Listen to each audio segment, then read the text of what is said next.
Eu sou o Padre Luís Manuel. Não podia ter começado. Portanto, sou o Padre Luís Manuel, sou parte da sede de Lisboa e, por formação, estudei liturgia em Roma e dou esta cadeira de liturgia na Universidade Católica, no curso de teologia. Pronto, depois vou fazendo mais coisas que vocês veem por aí.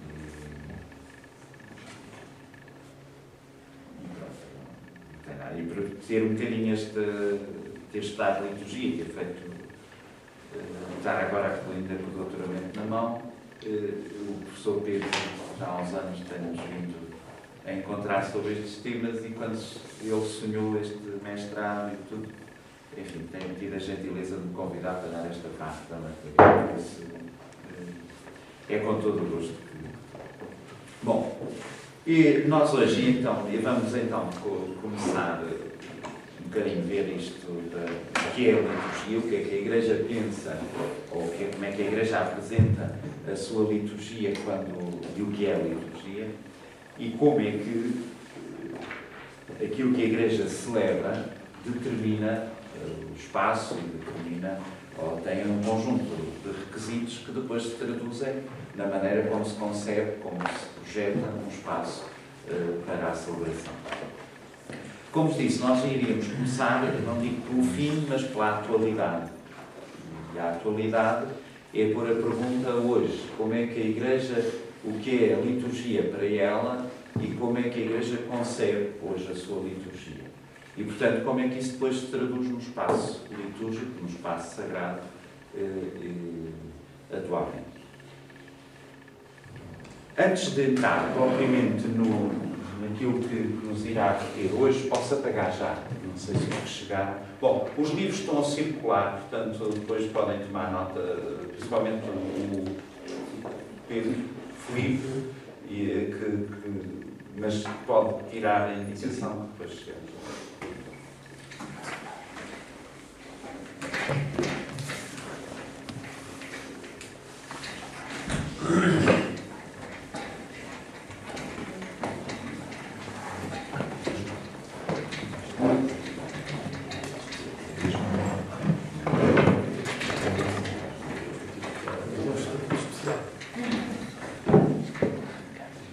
Antes de entrarmos na compreensão atual, bom dia. Está bom? Diga-me só o seu nome. Antônio Nogueira. Antônio Nogueira. Antônio Nogueira, sacerdote, já vi. Coimbra. Coimbra, Sim. Pois é isso. Então, antes de entrarmos um bocadinho na atualidade, e na atualidade vai-nos servir a Constituição Litúrgica do Concílio II, valerá a pena umas noções só básicas e introdutórias. E a primeira delas é a própria palavra liturgia. Ou seja, é esta coisa que nós ouvimos tantas vezes falar, liturgia para a frente, liturgia para trás, isto é litúrgico, isto não é litúrgico, o que é a liturgia? Para uns é uma maçada, para outros é um terreno impenetrável onde nada se pode fazer fora das regras, etc, etc. E, portanto, à volta disto e da noção ou da palavra de liturgia, há muitas noções, ou pelo menos, enfim, alguma mentalidade à volta.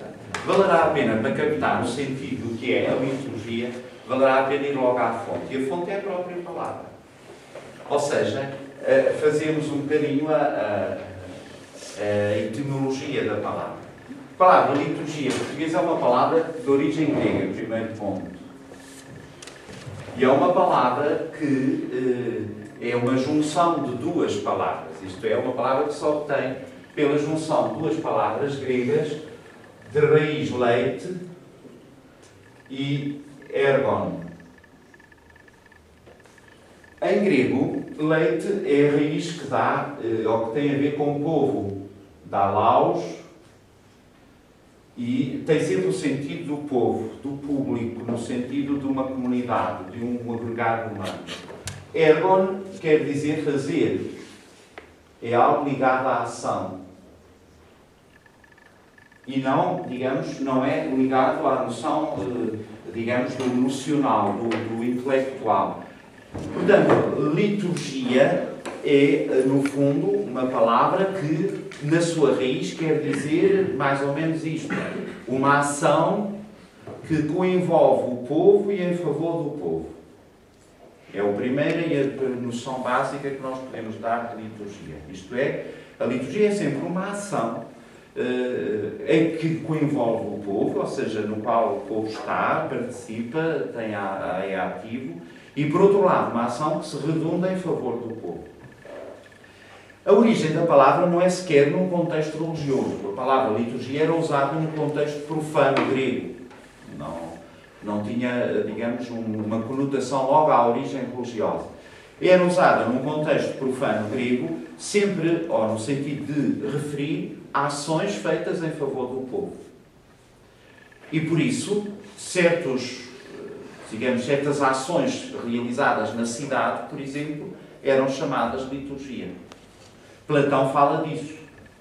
Fala das ações que eram realizadas na polis grega, na cidade grega, para favor do povo. Por exemplo, preparar os Jogos Olímpicos era considerado uma liturgia. Porque era uma tarefa a que eram encarregues, ou que era pedido essa responsabilidade a X famílias gregas ou a X pessoas influentes na sociedade grega. E é por isso que nós, e Platão fala disso, por exemplo, na política, Platão fala das diferentes liturgias, ou seja, no mundo grego, nós podíamos, encontra-se ainda no uso profano, como vos digo, encontra-se dois tipos de liturgias: as liturgias cíclicas e as liturgias extraordinárias. As liturgias cíclicas eram aquelas que ciclicamente se repetiam ou cada ano ou em períodos determinados. As liturgias extraordinárias eram, no fundo, as ações, sempre com este sentido, da ação em favor do povo, que em momentos específicos e extraordinários, cá está, se pediam para que se realizassem em favor do povo. Exemplos: liturgias cíclicas eram considerados, como vos disse, por exemplo, os Jogos Olímpicos, que, 4 em 4 anos, havia um conjunto de famílias da cidade a quem era pedido este trabalho. Liturgias extraordinárias era, por exemplo, situações de facto extraordinárias, como, por exemplo, armar um navio para a guerra ou porque a cidade está a ser ameaçada. Então podia ser uma família ou várias famílias com posse que tivessem esse encargo de fazer isso. E, portanto, para percebermos já, uma palavra que não tem uma origem religiosa, no sentido, não nasce num contexto religioso, nasce num contexto profano, mas em que saliento desde já dois aspectos fundamentais. É da ordem da ação, do fazer, do realizar, e que envolve o povo. E estes aspectos são importantes na noção de liturgia. Perguntemos como é que esta palavra, que tem uma origem profana, entra no mundo religioso. Ou seja, como é que a palavra liturgia, de origem grega, entra concretamente numa linguagem religiosa, veterotestamentária, ou seja, já no Antigo Testamento e depois no Novo Testamento. Por outras palavras, como é que a palavra liturgia entra na Sagrada Escritura? A palavra liturgia entra na Sagrada Escritura quando o povo hebreu, os judeus, decidem traduzir a Sagrada Escritura, que estava em hebraico, para grego. Ou seja, quando a maior parte do povo hebreu vivia na diáspora e não o que é hoje Israel. E, portanto, o povo hebreu estava disseminado por toda a bacia do Mediterrâneo, etc, etc, etc. O que é que começa a suceder? Começa a suceder o que sucede com os nossos imigrantes e os seus filhos, que é que os filhos vão nascendo lá, os filhos dos filhos vão nascendo lá e todos vão perdendo cada vez mais contacto com a língua original portuguesa. Os hebreus sentiram isso, ou seja, os filhos dos seus filhos cada vez dominavam menos o hebraico. Falavam o grego, que era a língua oficial.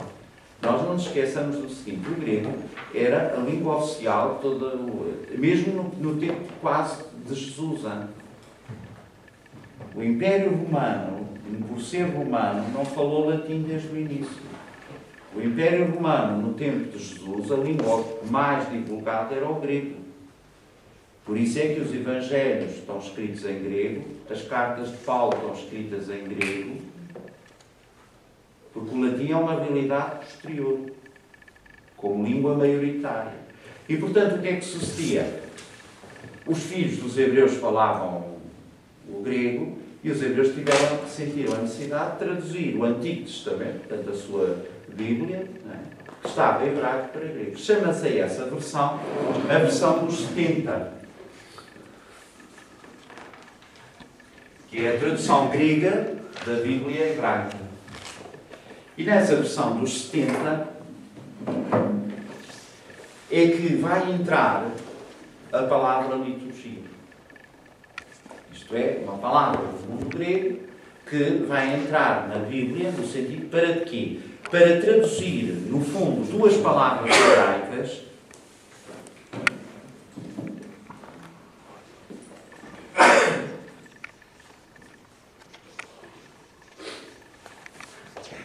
Abhad e Sheret. Estas palavras hebraicas simbolizavam, ou melhor, significavam, melhor dito, um serviço. Um serviço prestado ou a Deus, ou um serviço prestado ao Senhor, ou a algum homem. E o que é que nós vamos assistir? É que enquanto no hebraico estas duas palavras de serviço, de ação em favor de, concretamente, por exemplo, o termo sheret exprimia mais os sentimentos com que se expressava esse serviço, ou com que se realizava esse serviço. Abad designava também serviço, mas mais o aspecto dificultoso ou do que implicava esse serviço. Portanto, o aspecto, de facto, material do serviço, o aspecto do difícil, da ação, muitas vezes do penoso que esse serviço requeria para ser realizado. Mas, no hebraico, estas duas palavras eram indiscriminadamente usadas para referir, por exemplo, o serviço a Deus, ou o serviço ao Senhor, ou ao seu rei, etc, etc. E o que é que vai suceder? E aqui é que é interessante ver como as traduções e a evolução das coisas vão encaminhando as coisas para alguns lados, que é o seguinte. Quando estas palavras, Sheret ou Eber ou Abhar, designavam o serviço a Deus, algo prestado a Deus, a versão dos 70 escolhe a palavra liturgia. Quando estas palavras, que em hebraico, como dizia, eram indiscriminadamente usadas, designavam mais o serviço ao Senhor ou ao Rei, são traduzidas por outra palavra.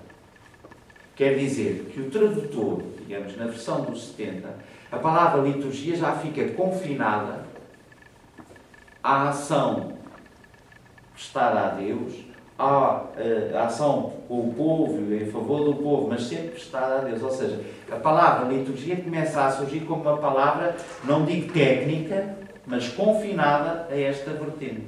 Enquanto no hebraico não. Era indiscriminadamente Ebed ou Abad, Sheret ou Abad não tinham esta distinção. E aí vai entrar, portanto, entra na versão dos 70, portanto, no Antigo Testamento, e depois entra no Novo Testamento, também usado por Paulo. Nós, por exemplo, temos que na Sagrada Escritura, no Antigo Testamento, a palavra liturgia e equivalentes aparece 170 vezes. No Novo Testamento, a palavra liturgia grega aparece 15 vezes. Em Paulo, fundamentalmente, uma vez em São Lucas, quando São Lucas fala do turno que Zacarias tinha, que Zacarias era o pai de João Batista e portanto, era sacerdote no templo de Jerusalém, e então diz, no seu turno, que ele tinha que subir a Jerusalém e prestar o culto, etc. E então Lucas usa também aí o termo liturgia. Portanto, um bocadinho esta introdução para ver como é que este termo aparece na nossa linguagem e entra na linguagem. Que dizer um bocadinho disto tudo, aquilo que já frisei e com isto termino. Liturgia é sempre uma ação, não é da ordem do nocional, não é da ordem do intelecto, não é da ordem, digamos, da elaboração reflexiva de construir uma teoria. mas não, é da ordem do agir, do fazer, do realizar. A ação que coenvolve o povo, a ação que muitas vezes é em favor do povo, seja ela prestada a Deus, principalmente, no caso religioso, mas também tem sentido na sua origem uma ação em favor do povo. Estes dois aspectos, povo e a ação, vão ser uma constante na compreensão da liturgia, mesmo na atualidade. Ou seja, compreender a liturgia é perceber que ela é uma ação que coenvolve uma comunidade concreta, de crentes, neste caso, de homens e mulheres de fé. Uma ação que é feita por essa comunidade que vive em épocas e culturas diferentes, e isso vai-nos mostrar e ajudar a perceber como isso depois determina as diferentes épocas históricas e as diferentes formas de conceber o próprio espaço sagrado. E, ao mesmo tempo, é uma ação. Não é só para envolver o povo, mas é uma ação. É neste sentido que então eu vos propunha que, na atualidade, nós nos perguntássemos como é que hoje a Igreja concebe a sua liturgia. Hoje, quando os cristãos se reúnem, celebram, ou, visto de fora, nós dizemos celebram, o que é que a Igreja pensa que está a realizar, como é que ela entende, como é que ela concebe a sua liturgia, como é que ela explicita, no fundo, a sua liturgia.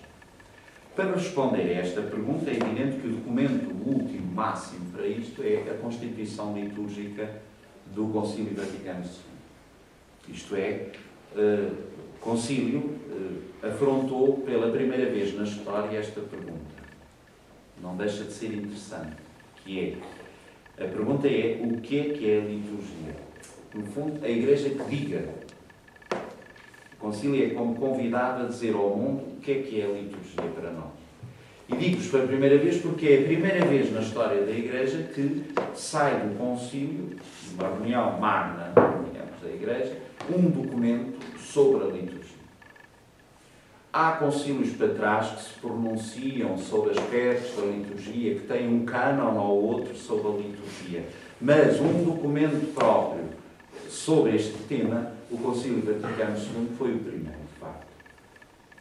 Aliás, foi o primeiro documento do Concílio. Só uma pequenina introdução para nós nos entendermos e situarmos. O Concílio Vaticano II abriu a 11 de outubro de 1962 e terminou a 8 de dezembro de 1965. Portanto, 3 anos, com várias sessões, evidente, não é estes anos todos, havia várias sessões de trabalho. E o primeiro documento a ser aprovado no Concílio Vaticano II foi este, o da liturgia. Foi aprovado a 4 de dezembro de 1963. Portanto, no próximo dia 4, faz 50 anos mesmo. Este documento foi aprovado. E aprovado por maioria, só houve 4 votos contra, e creio que um nulo. Aprovado por maioria e bem. E eram votantes 2.147 padres sinodais, ou seja, bispos. Eram votantes 2.152. A favor é que foram 2.147, 4 votos nulos, 4 votos contra e 1 voto nulo. E esta Constituição, que se chama Sacrosanto Concílio, porque tem sempre o título das duas primeiras palavras com que começam os documentos pontifícios, no geral, o título do documento é sempre as duas, ou a primeira, ou as duas primeiras palavras com que o texto começa. E como o texto começa por isto, Sacrosanto Concílio, tal, chamou-se a Constituição Sacrosanto Concílio. Esta Constituição, de facto, é um bocadinho ainda hoje a carta magna da compreensão do que é hoje a liturgia para a Igreja. Eu depois não sei se teremos possibilidade de fazer 2 fotocópias. Hoje não, mas pronto, na próxima semana eu trago, ou no próximo encontro eu trago. Alguns de vós conheceis o texto, evidente, outros se calhar não, e por isso é que vos disse, vos trarei os fotocópias. É um documento, enfim, constituído por coisa pequenina, portanto é isto, um documento sobre a liturgia, tem estes documentos, constituídos são 7 capítulos, um proébio e um apêndice no final. Portanto, não. Então, o que eu vos propunha é que fôssemos olhar a Constituição e tirar, digamos, as linhas mestras que aqui vêm e ao mesmo tempo ir exemplificando, para perceber. E se quiséssemos pôr um bocadinho assim em esquema o que é que o Concílio nos diz sobre o que é a liturgia,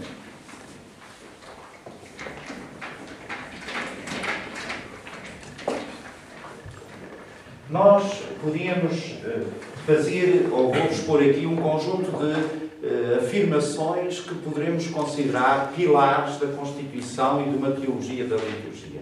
Depois eu irei ao texto, mas reconheço que estar a ler um texto sem nós termos, torna-se incómodo, e portanto eu vou-vos pôr aqui já 2, 3 afirmações e depois vamos ver no texto. A primeira grande afirmação que o Concílio diz e aparece logo no parágrafo 5º, ou no ponto 5º da Constituição, diz-nos o seguinte: a liturgia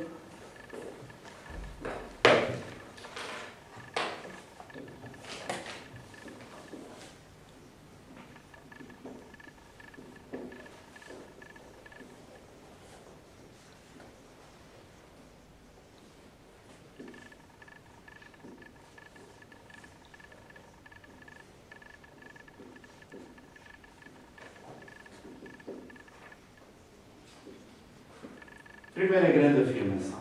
A liturgia é a história da salvação no hoje da Igreja. A história da salvação em ato, continuada no hoje da Igreja. Chamo a vossa atenção para este aspecto. É que à pergunta o que é a liturgia, o Concílio não responde nem com definições, nem com um conjunto de, digamos, de regras ou rúbricas ou coisa como as pessoas muitas vezes têm. Liturgia para ele, não muito certo, o cerimonial da Igreja. É o conjunto das celebrações feitas com beleza, com arte, com simetria, com harmonia, etc. E o Concílio não responde por aí. O Concílio, para responder à questão do que é a liturgia, começa por falar da história da salvação. O que é que isto quer dizer? Começa por falar da história que Deus foi escrevendo com o seu povo até à atualidade.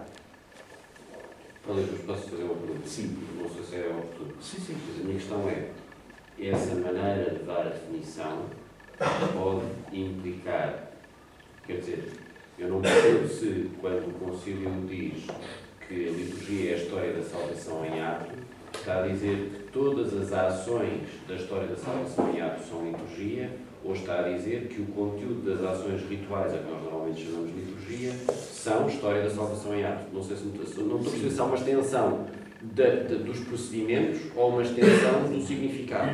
Há uma concentração dos acontecimentos na ação litúrgica e uma continuação da ação salvífica desses acontecimentos no hoje da Igreja. Eu vou desenvolver e depois então voltamos à questão. O que é que isto quer dizer? Reparem.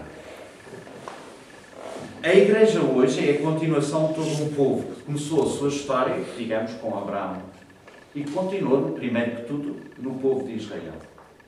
A revelação que Deus foi fazendo através de gestos e palavras, como diz a Constituição da Eterna, ou seja, sob a divina revelação, diz que Deus foi se revelando por palavras e gestos.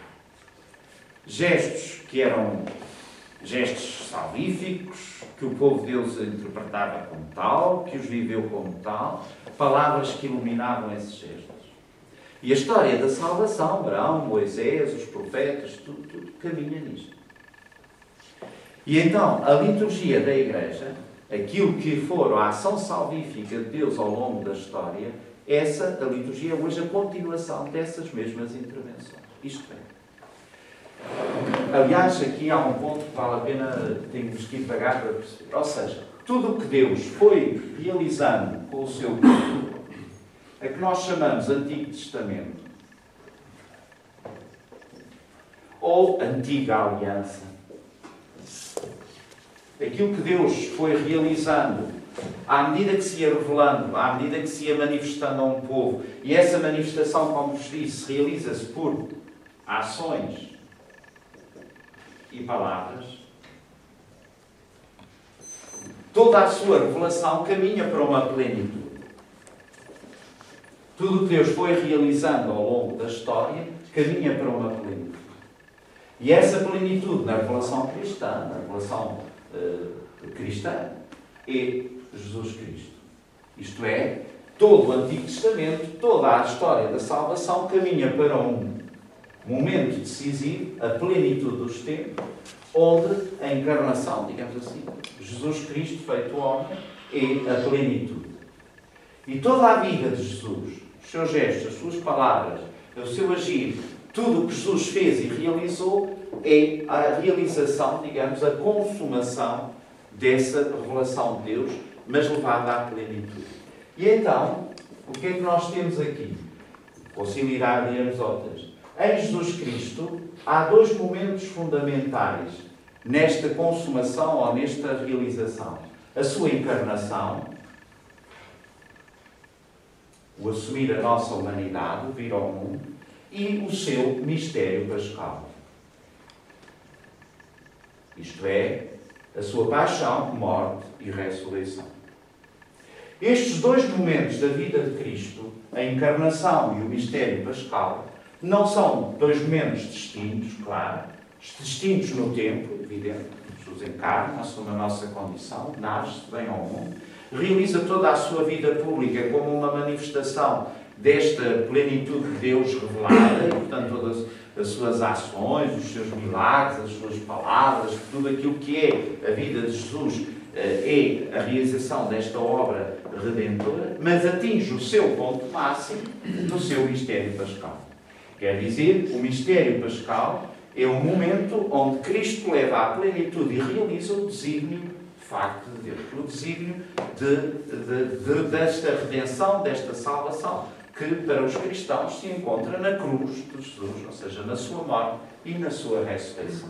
Quer dizer que no centro de toda esta história da salvação, de toda esta história que Deus foi escrevendo com o seu povo e o povo foi escrevendo com o seu Deus, há um ponto alto, um ponto não igualável, que é a encarnação, a primeira paixão e a morte de Jesus. Ora, esta obra redentora consumada em Cristo, continua no hoje da Igreja. E continua no hoje da Igreja não como um depois de Cristo, porque podíamos pôr aqui uma terceira fase, ou seja, um primeiro momento, um segundo momento e um terceiro momento. Continua no hoje da Igreja não como um depois de Cristo, mas como um Cristo continuado.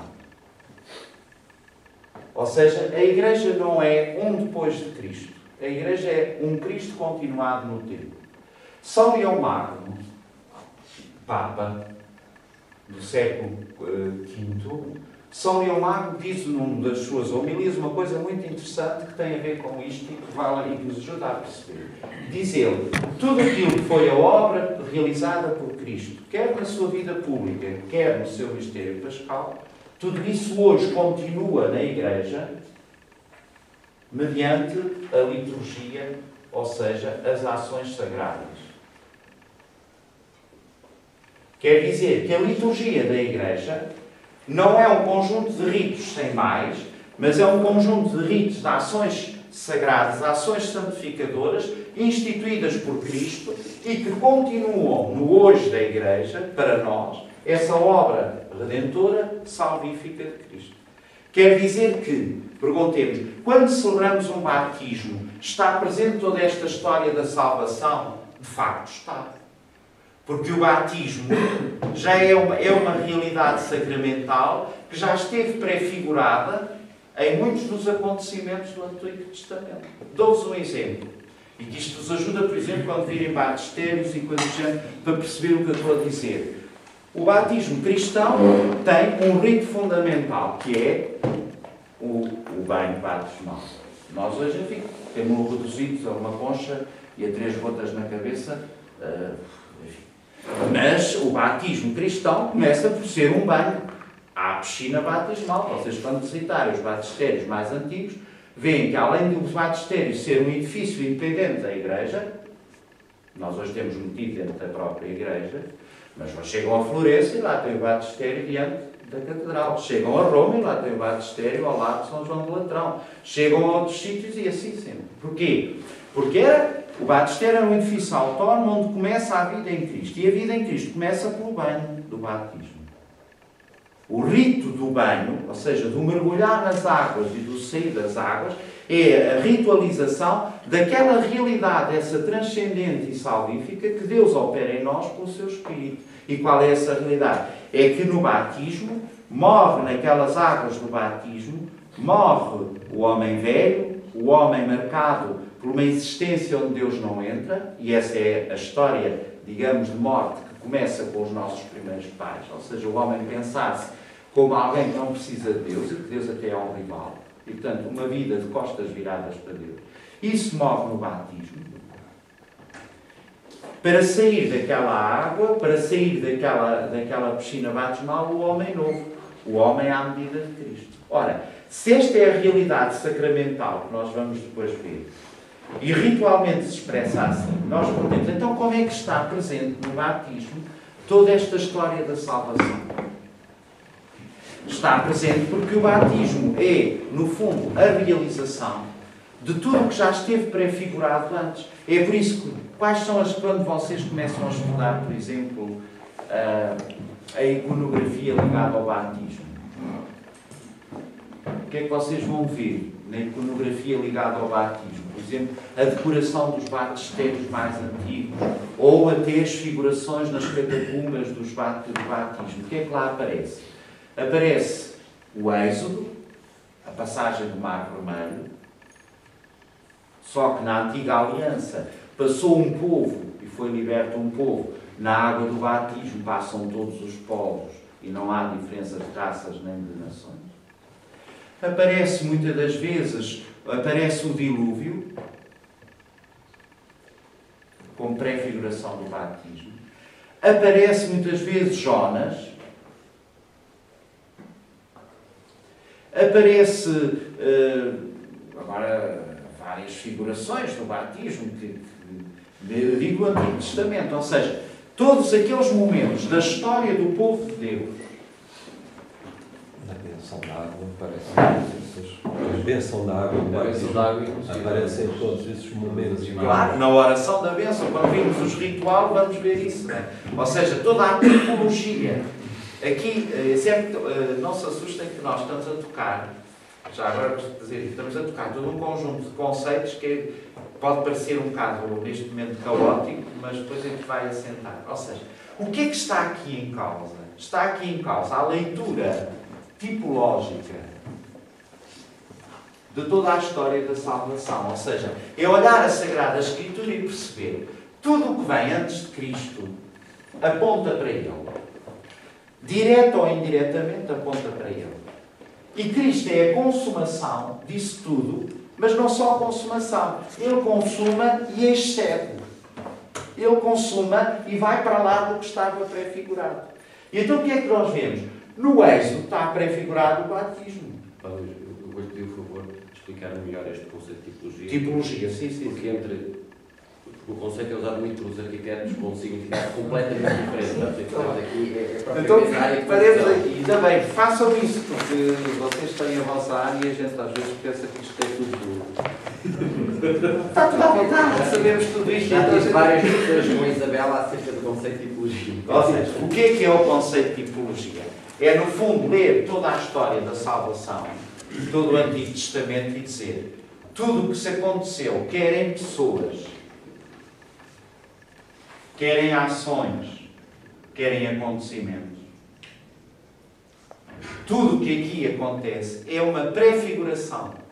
É como que algo que sem perder, atenção aqui, algo que sem perder a concretude histórica do que se passa e do que acontece nessa altura, aponta numa leitura mais profunda dos acontecimentos, percebemos que ela aponta e que ela vem em filigrama, digamos, há ali uma estrutura base, que aponta para Jesus Cristo. Isto é, Jesus é, no fundo, o intérprete definitivo e verdadeiro de todos estes acontecimentos. E, portanto, trata-se de olhar pessoas, acontecimentos, ações, do Antigo Testamento é dizer, isto tudo se insere numa história maior, que não é só a história factual dos acontecimentos, mas que no desígnio de Deus, eles já apontam para aquilo que mais tarde vem a ser consumado.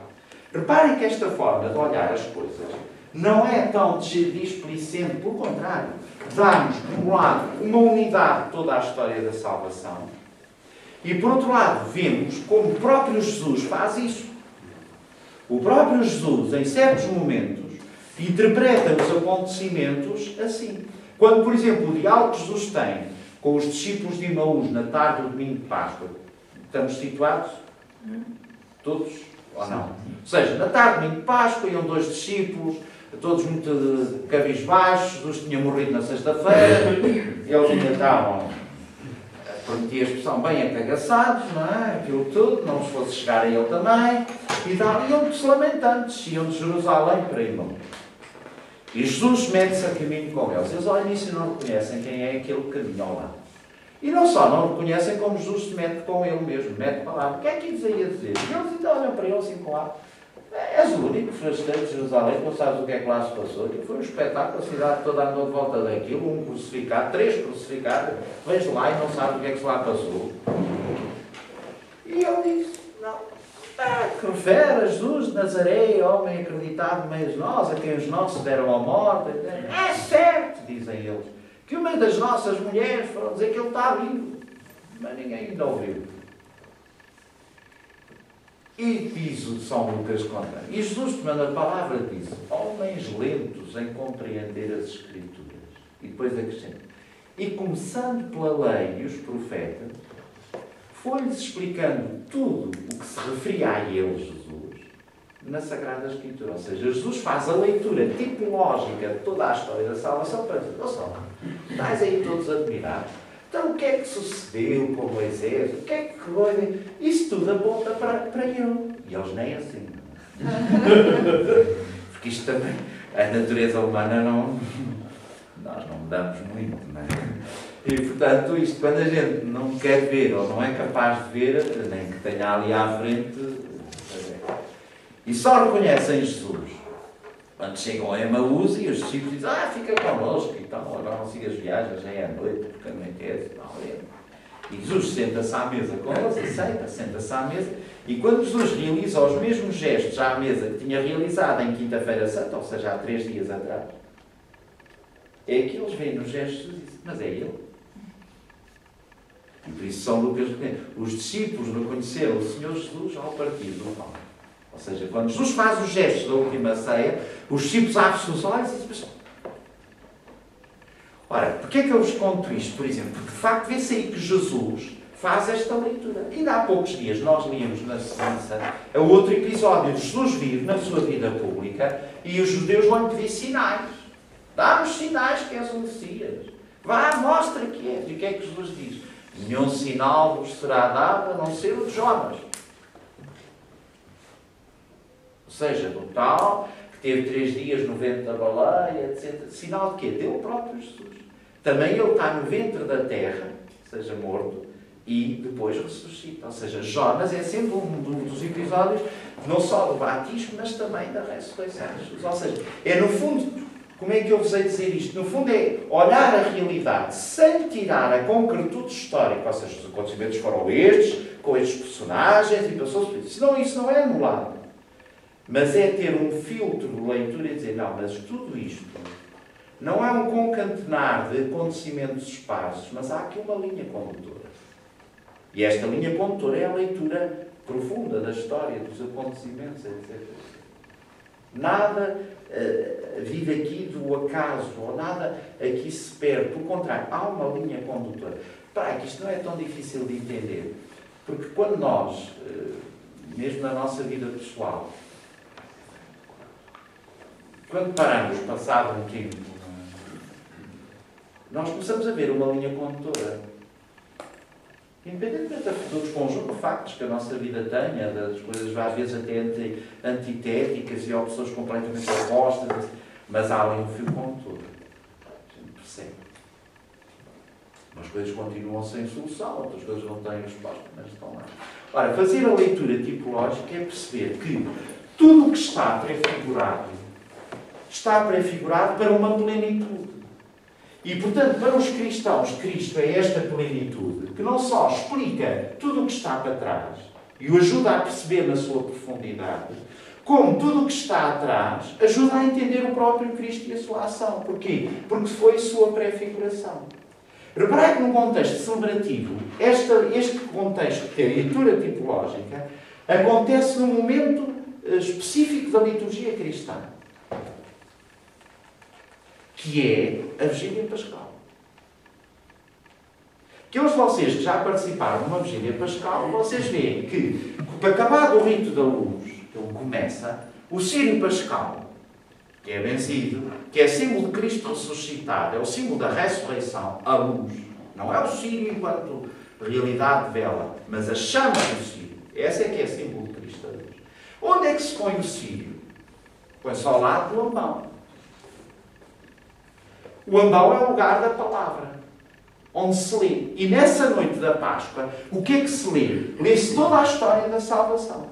Começa-se a ler o Gênesis, depois Abraão, depois Moisés, depois os profetas, até chegar a Cristo, ao Evangelho. E quer dizer que então é tudo à luz de Cristo que a Igreja lê toda a história da salvação. E é por isso que o Círio está ao lado do ambão. Porque o Círio é Cristo e Cristo é o verdadeiro intérprete. Ele é o verdadeiro, digamos, consumador de tudo o que já esteve prefigurado e caminhou para ele. E é por isso, depois a engenheira Isabel falará disso, o Círio Pascal e o candelabro do Círio, senhores arquitetos, escultores e tudo, o candelabro do Círio é fundamental. É um tratado de teologia. Não é só um arrebi que está ali, quando está ali. O candelabro do Círio, onde se mete o Círio, é digamos, é um elemento do espaço litúrgico a não perder, que muitas vezes se esquece. Projeta-se tudo para o presbitério, cadeiras, altar, ambão, credência, esquecem-se do candelabro do Círio. Depois, o que é que aparece? Uma marracha que não diz nada para a arquitetura e que se põe ali no tempo pascal. Não. Aliás, na tradição mais antiga, o candelabro do Círio é fixo e acabou. Está lá, sempre ao lado do ambão. Vejam as basílicas paleocristãs todas de Roma e tudo. Lá está. Sempre. E depois, com toda a arqueologia que tem a base do Círio. Reparem que os candelabros do Círio, já agora são à parte, se repararem, têm, às vezes são duas, como é que vos hei dizer, como que duas cordas entrelaçadas que se vão rolando por aí acima. Outras vezes têm a figuração de um leão em baixo, não é? Depois o coluna. E tudo isso não é por acaso. Porquê duas entrelaçadas? Porque é a natureza humana e divina que no Círio, que é Cristo, se torna luz. Porquê é que às vezes aparece um leão? É porque é uma questão de decoração? Não. Porque aquele que é Cristo vem, é o leão de Judá, ou é da linha de José, ou não sei. Portanto, tudo aquilo não é um elemento decorativo. Vocês comecem a estudar o candelabro, tem nesse livro um artigo sobre o candelabro. O professor Valenciano tem obras sobre isso, tem uma obra até belíssima, que é o candelabro, ou o Círio Pascal, monumento da ressurreição, ou seja, o símbolo da ressurreição, e que vale a pena vocês verem. Ou seja, voltando aqui, Pedro, não sei se estou a ir ao encontro do que disse. Portanto, está claro que é uma leitura tipológica. Reparem, tipologias do batismo. Vocês vejam, por exemplo, ou da Eucaristia. Quais são as grandes figurações da Eucaristia? Ou o episódio de Abraão com os três personagens divinos, a grande refeição, que está na base do líquido dos nossos irmãos ortodoxos, portanto, a Trindade. Ou o maná descido do céu, outra do Antigo Testamento, o pão que desceu do céu, etc. Ou seja, todo um conjunto de acontecimentos e de factos e personagens, esta tipologia faz-se ao nível dos personagens. Jesus é o novo Moisés, porque há um primeiro Moisés. Jesus é o novo Adão, porque há um Adão primeiro.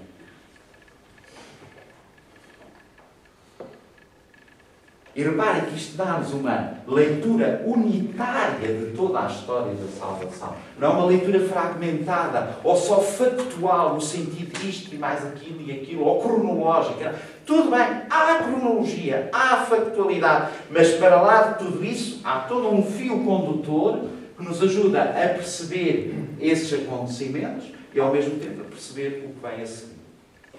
Ora, quando o concílio diz que a ação litúrgica, a Eucaristia, um batismo, um matrimónio, ou um outro sacramento, seja ele qual for, é sempre esta história da salvação em ato, ou seja, aquilo que Deus foi realizando ao longo dos séculos, continua hoje a realizá-lo na Igreja, na ação litúrgica. É por isso que São Leão Magno diz isso. Tudo o que foi a obra redentora e salvífica de Cristo continua na Igreja, essa obra, Cristo continua essa ação na Igreja através da liturgia, através das ações sagradas que Ele próprio instituiu e que, portanto, comunicou, deixou à sua Igreja.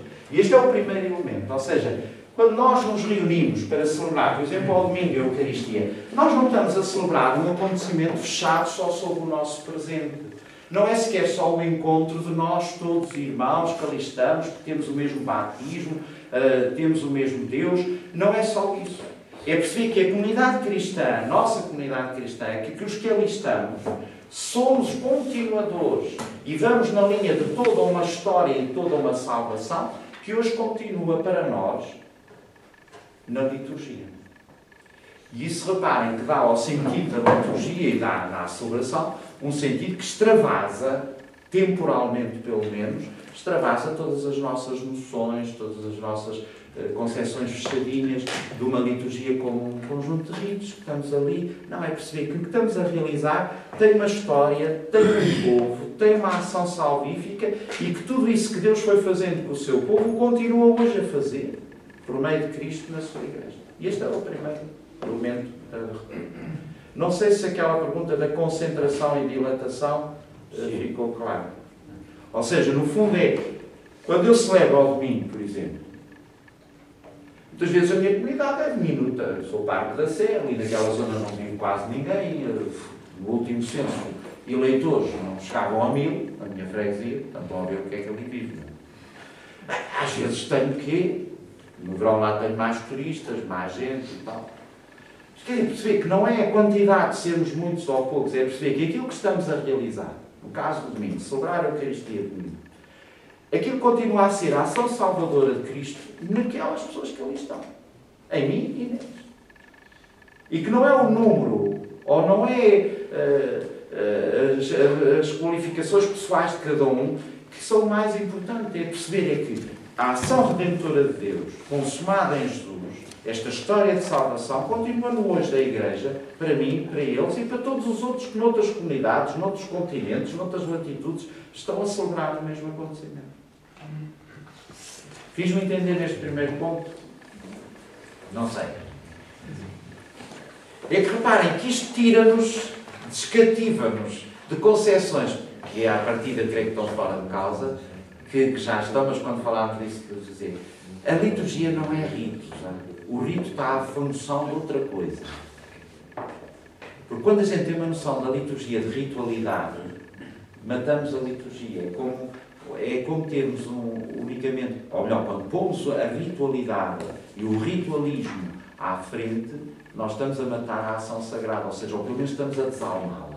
Porque então vamos viver preocupados com a ritualidade e com os gestinhos e com as inclinações, e é agora, e não podia ser agora, e atrasaste, e não sei o quê. Olha, calma, Nosso Senhor para celebrar ter menos trabalho connosco. Se a gente se perde aí. Isso, Pio XII, depois falaremos disso quando lá chegar, Pio XII, na grande encíclica sobre a liturgia, disse isso mesmo. Fique de lado toda a concepção ritualista da liturgia. Qual foi essa encíclica? Mediator Dei. Falaremos disso depois, porque é antes do concílio. E Pio XII já antes põe de lado isso, porque de facto havia uma noção, a liturgia é ritualismo e acabou. Aliás, é um bocadinho como